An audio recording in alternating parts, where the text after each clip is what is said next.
Hey everybody, MVG here today with a special guest, Kenny from Next Level Painting. What's up, guys? And we are reviewing the new Ork Codex, the very first Codex for 7th edition 40k, and I think it's very appropriate that it is the Orks because, well, they were kind of the beginning, I guess. They're the mainstay for 40k, so to speak. Super interesting that you say that because you're right. Space Marines, Space Orks. Space Orks. That was OG 40k, and it's been a while since the Orks got this kind of love. Like being the first Codex, the spearhead this new edition with, that's love.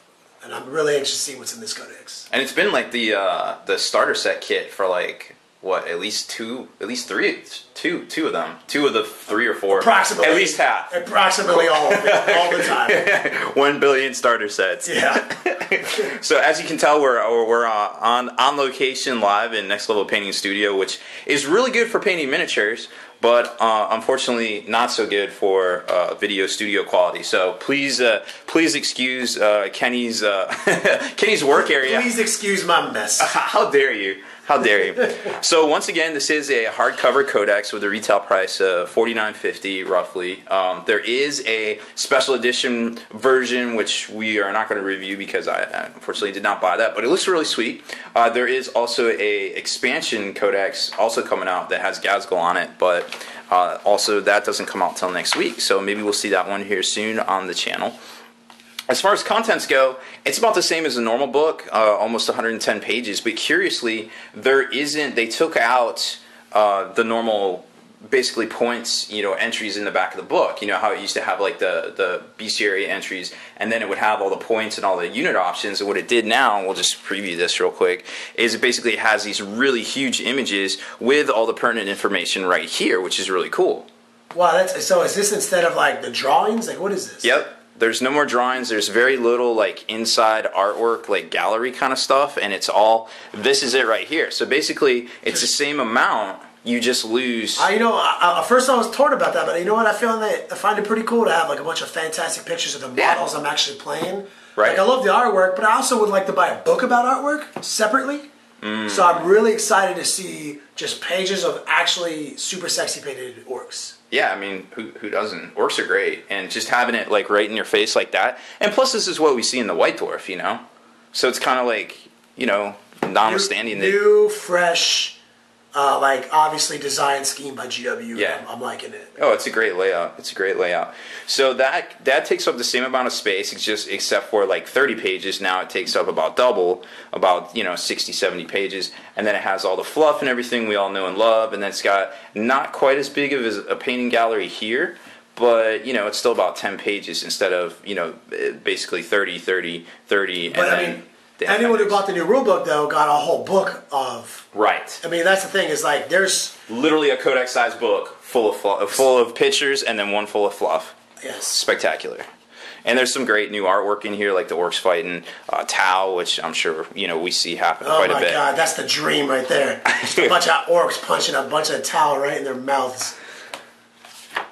So then we get to the actual section that we all kind of care about, which is where the actual rules are. And it puts the rules, besides like the quick reference like war gear list right here, they put all the rules, special rules and everything in the back. So we've got the WOG. The WOG is actually part of the War Boss's rule right here, or right here, so to speak. So that's pretty neat.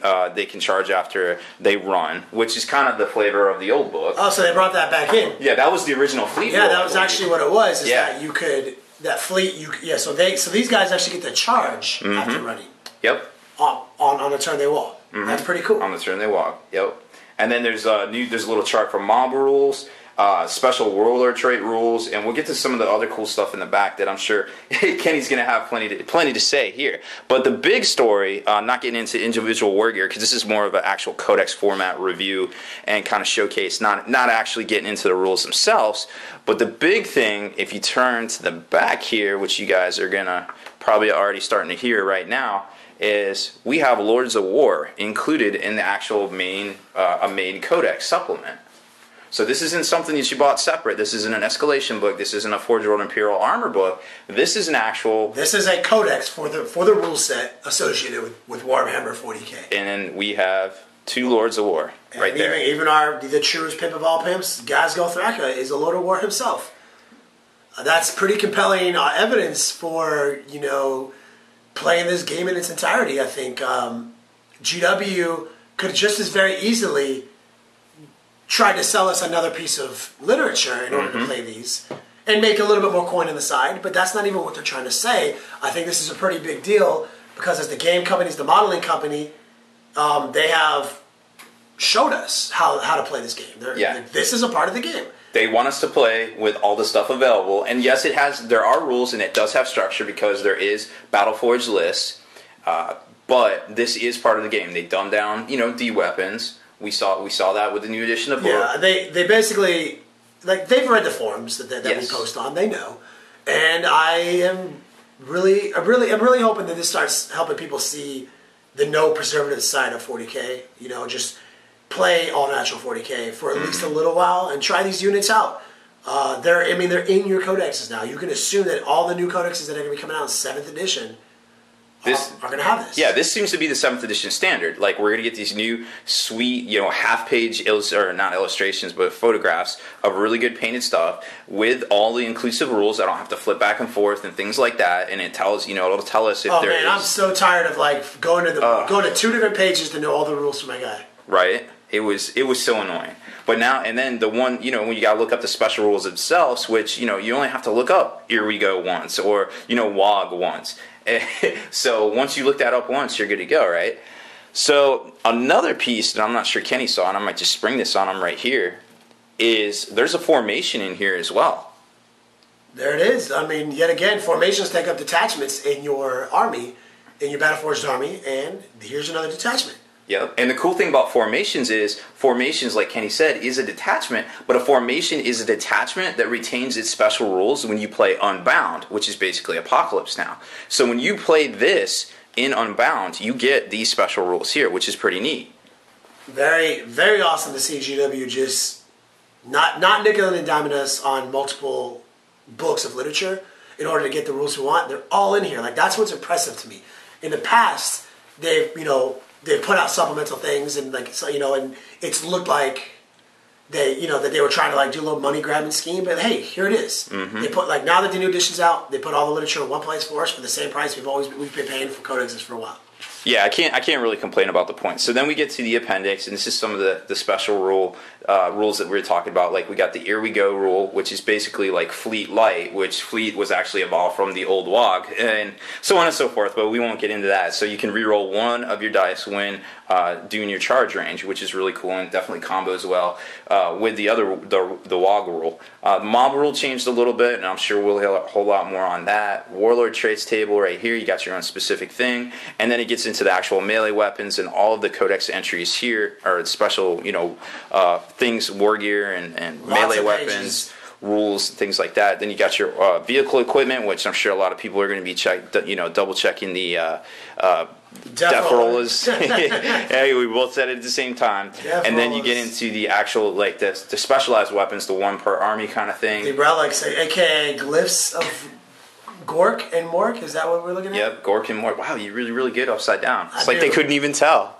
And I thought you were a bad reader. I'm only good at reading upside down. And here's the other thing that's really interesting about this list is and this was in the White Dwarf last week, was the battle report had 9 troop choices, and I was wondering, was that just Unbound, or did they do that on purpose? Well, here it is. There is a whole separate detachment you can take for your army, and not only that, but the rule here is this is big, every unit with 10 or more models in the detachment gains the Hammer of Wrath special rule. That's the linchpin. Wow. We were wondering what they were going to get, because it didn't seem like they were going to make Orks super cheap, like a lot of people thought. And if they did, they were going to lose a bunch of rules that made them good. So if they're going to stay roughly the same point range, what were they going to give us? Hammer of Wrath. Boom, right there. And who doesn't want to take at least 3 troop choices for Orks? And come on. Not to touch on it too much, but invisibility stars. Oh, auto hit. Get auto hit by Hammer of Wrath. Wow, so that's huge. So I'm just saying, it's GW giveth and taketh. They do. Nothing is over the top. Just play 40k. Don't play 40k light. Yep. Let's play this no preservatives added, and here's the first codex that shows that. Yep, it's really good to see this kind of organization and this kind of dedication to our game.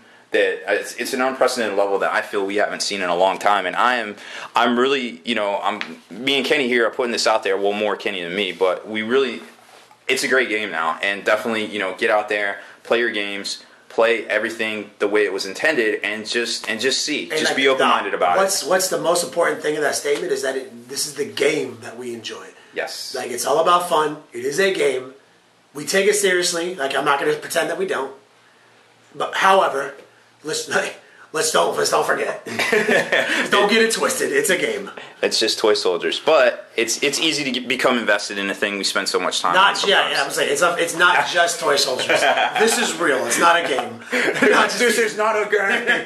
It's absolutely a game, and enjoy it, and it's serious, and I love everything about it. And this codex is awesome. I cannot say that any better. So that's it for this one, guys. We're about at the 10-minute mark, and Google hates my upload, so we're going to leave it at that. So make sure you stay in the trenches. You subscribe to this YouTube channel, check out the blogs, spikeyBitsblog.com, and listen to our podcast, forgenarrative.com.